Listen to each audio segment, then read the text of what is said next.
দিয়ে মাখালাম। এবারে খালি আদা রসুন এগুলো সব বেটে বাটবো মিক্সারে। কড়া বসিয়ে দিয়েছি, বেগুনটা আর পটলটা ভেজে নেব।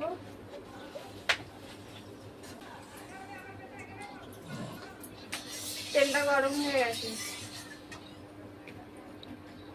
পটলটা ছেড়ে দিচ্ছি।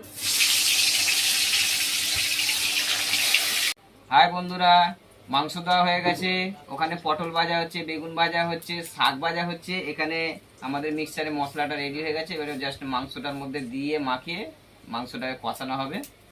পটল ভাজা হয়ে গেছে। এই যে আমার মশলাও হয়ে গেছে।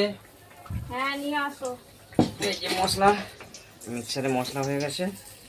দেখো তো ঠিকঠাক করতে পারলাম নাকি মশলাটা, হয়েছে গ্রেভিটা দেখো। হ্যাঁ হ্যাঁ আচ্ছা এবারে আদা রসুন পেঁয়াজ নাকি না সবার মধ্যে না দিয়েছি? হয়ে গেছে। আর কিছু না তো? না বেশ না